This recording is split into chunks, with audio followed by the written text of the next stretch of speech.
各位老鐵，日本政府現在變得越來越囂張了，竟然想再進一步部署中程導彈到中國家門口。看來啊，小本子是活得不耐煩了。那麼，中國是否應該學美國，在某個時候送2朵蘑菇給日本呢？否則實在太囂張了。對於日本的上竄下跳，同為邪惡軸心的德國，他們的媒體又如何報道？德國人對小本子的看法又如何呢？我們今天來看看德國《時代報》的報道。中國因日本計劃在台灣附近部署導彈而批評日本。日本正在推進在靠近台灣的日本與那國島部署導彈部隊的計劃。中國政府認為此舉威脅其國家安全。中國批評了日本政府在靠近台灣的島嶼部署導彈的計劃。中國外交部發言人毛寧表示，這是蓄意制造地區緊張、挑起軍事對抗的行為。亞洲2大經濟體之間的此次外交爭端源於日本防衛大臣近日的聲明。他表示，在與那國島部署中程地對空導彈部隊的計劃正穩步推進，並稱此舉將降低我國（這裡指日本）遭受武裝攻擊的可能性。中國認為該地區面臨災難。與那國島位於台灣東海岸約110公里處，地處這個島嶼背向中國大陸的一側。中國政府不承認台灣獨立地位，並視該島為叛逆地區。其明確目標是將台灣併入中華人民共和國。近期，台灣海峽屢次出現中方威懾姿態及突發事件。中國將日本在台灣周邊部署導彈視為挑釁。外交部發言人毛寧表示，日本右翼勢力正將日本和該地區引向災難。中國有決心、有能力捍衛國家領土主權，而台灣政府則對日本此舉表示支持。台外交部副部長吳釗燮稱，日本作為主權國家，有權維護自身安全。外交危機持續升級，數週以來，中日之間一場日益複雜的外交危機不斷加劇。除長期存在的領土和政治爭端外，近期日本新任首相高市早苗的言論也成為導火索。他表示，若中國對民主的台灣發動攻擊，可能招致日本的軍事回應。自二戰戰敗以來，長期奉行和平主義的日本，近年來逐步偏離了這一立場。這一轉變的部分原因在於，中國在該地區日益強硬地宣示其勢力主張。最近，由於疑似發現中國無人機，日本已在與那國島出動空軍。對此，中國政府通過官方媒體嚴厲批評高市的言論，並實施了對日本海產品的進口禁令，同時發布了赴日旅行警告。11月中旬，中國國防部警告日本，若在台灣問題上進行軍事干預，將面臨毀滅性的軍事失敗。日本已派遣高級外交官試圖緩和爭端。好的，各位，今天德國電信門戶網站 T-Online 刊登了一篇文章，標題為“台灣欲增加國防開支”。台灣擬大幅增加國防開支，賴清德總統在美國一家報紙上闡明了這一舉措。這一宣布正值該地區外交緊張局勢升級之際。面對鄰國中國帶來的軍事威脅，台灣島國擬顯著提高國防開支。賴清德總統表示，台北計劃編列一筆歷史性的國防特別預算，總額達1.25萬億新台幣，約合344億歐元。賴清德在《華盛頓郵報》撰寫的專欄文章中寫道，這筆計劃用於2026年至2033年的支出，將用於資助從美國採購新武器，並加強台灣的不對稱防禦能力。他指出，此舉是對北京日益加劇施壓的回應。中國將這個數十年來實行民主治理的島國視為其領土的一部分，並試圖將其納入版圖，必要時不惜動用武力。中國軍事力量日益增強，賴清德表示，據此，台灣的國防開支將於2026年提升至國內生產總值 GDP 的3.3%。我決心在2030年前將這比例提高至5%，這將成為台灣現代史上規模最大的持續性軍事投資。他寫道。不過，該國防預算仍需經立法院批准，而目前立法院由反對黨，尤其是親中的國民黨主導。賴清德指出，中國在該地區頻繁舉行軍事演習，顯示出北京愈加強烈的意願。即不惜以武力改變台海現狀。他在文章中進一步強調，台灣始終堅定不移地致力於和平與穩定。此外，唐納德·特朗普政府曾敦促台灣增加自身軍事投入。此文發表之際，北京與東京之間的外交緊張也正在升級。此次緊張局勢源於日本首相高市早苗的言論。他稱，若中國對台灣發動攻擊，將構成存亡危機事態，可能促使日本行使自衛權。中日衝突，台灣吃壽司表達聲援。北京要求高市早苗收回其言論，並通過發布赴日旅行警告、削減航班以及禁止進口日本海產品等措施，加大對日施壓。賴清德及其他台灣政界人士則公開表達對東京的支持，例如在社交媒體上發布自己吃壽司或購買日本海產品的照片。日本防衛大臣小泉進次郎近期提出一項新計劃，擬在日本西南最邊緣的與那國島部署導彈。此舉再度激化矛盾。該島距台灣約110公里。中國外交部批評稱，日本此舉蓄意制造地區緊張局勢。好的，各位朋友，咱們看看德國《時代報》的網民評論。第一條評論，文章中說中國政府不承認台灣獨立地位。然後呢，這位網民回應的，世界上許多其他國家也一樣。我們看這位跟帖，他列出了那些承認台灣的鼻屎小國，加起來人口都不如廣州市的人口多。論人口，估計巴拉圭最多，大約600萬。有些只是幾萬人的鼻屎國，真的是幾萬人，像中國一個村的人口。我們再看跟帖，很遺憾，這裡弱肉強食的法則盛行。繼續往下，現在認真仔細想一想，為什麼會這樣？沒錯，完全是出於經濟原因，也就是說，因為金錢比道德更重要。我們看他回應上面剛才這位網民，例如，美國近50年來一直就是這樣處理台灣問題的，而當時中國經濟有多強呢？我們看這位網民的跟帖，難道所有國家不應該最終承認台灣是一個國家嗎？事實上，台灣是一個獨立國家，但對美國、歐盟和其他國家來說，金錢和貿易關係更為重要。朋友們，這位網民應該勸說德國政府首先承認台灣呀，看看德國敢不敢？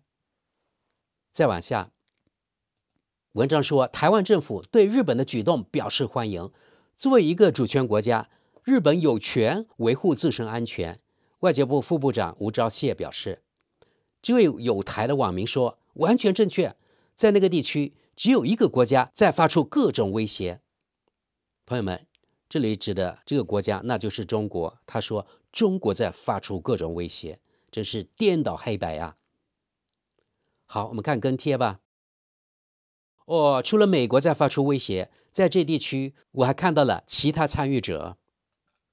再往下，侵略者對挑釁行為做出反應，這種事情總是讓人覺得可笑，絲毫看不到自省的跡象。下一則，文章說，右翼勢力正將日本和該地區引向災難。於是呢，這位德國人說，這讓人聯想到俄羅斯發動對烏克蘭侵略戰爭時所使用的理由。德國知識點評，大家也看到了，德國呀，從政府到民間都是旗幟鮮明地站在日本及台灣一邊的，這就是德國的立場。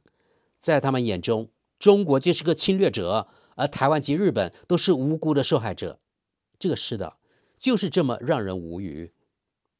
繼續往下，我們看這位網民啊，真惡心人，看起來啊，德日血惡軸心不是沒有原因的。他說：“謝謝日本。”再往下，我們還是坦誠一點吧。中國想要擴張，並意圖控制南海以及所有沿岸國家，或者說控制相關貿易通道。這種擴張政策在方向上與俄羅斯的類似。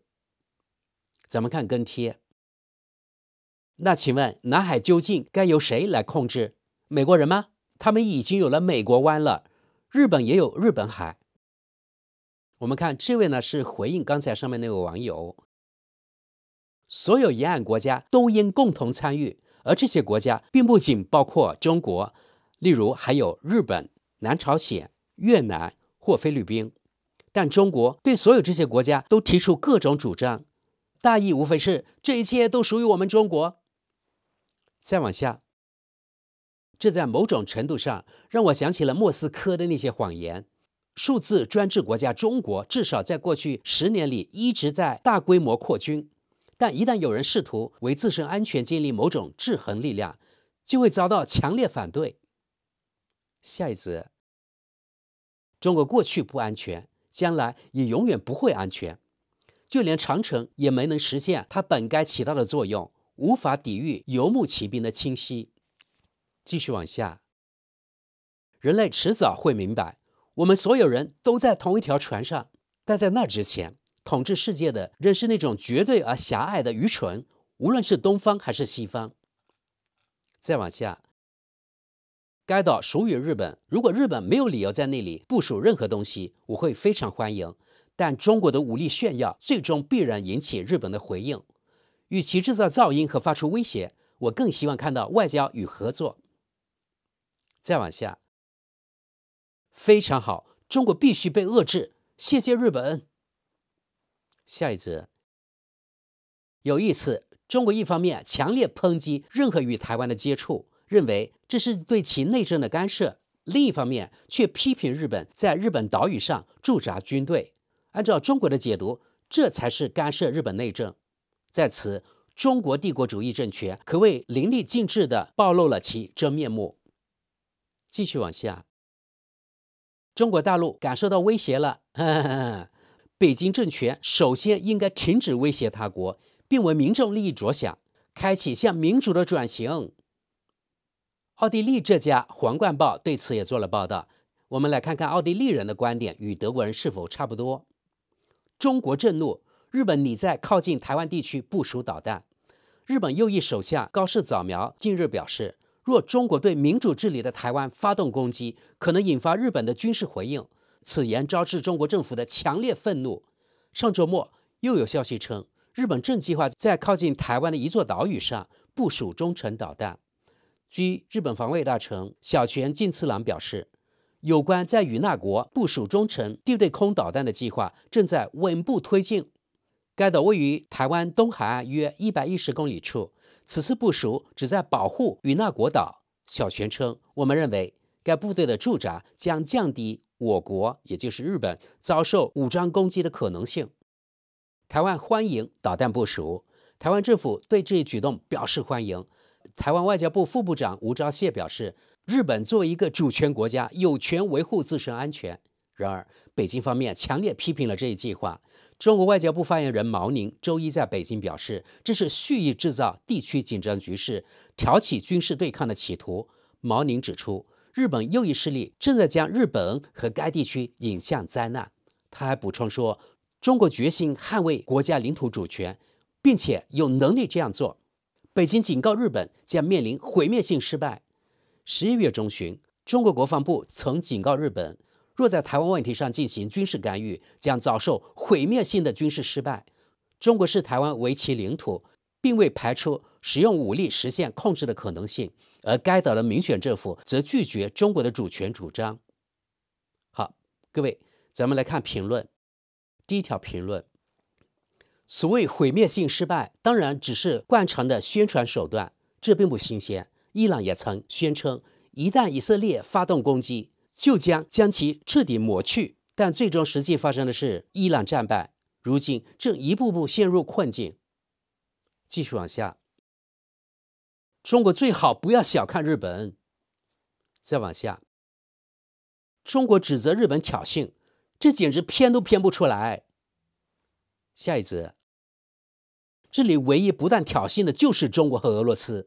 恐怕中國的新聞發言人是從克里姆林宮學來的加害者、受害者角色顛倒手法。咱們看跟帖，誰是聯合國成員？是中國還是台灣？台灣為什麼不是成員國？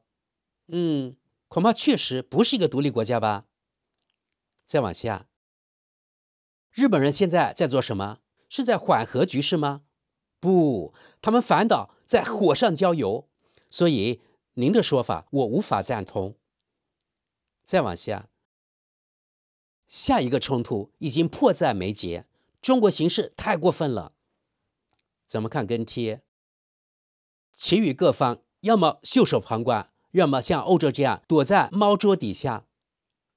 下一則，劍拔弩張的局面仍在繼續，不妨設想一下，戰爭爆發了，卻無人應戰。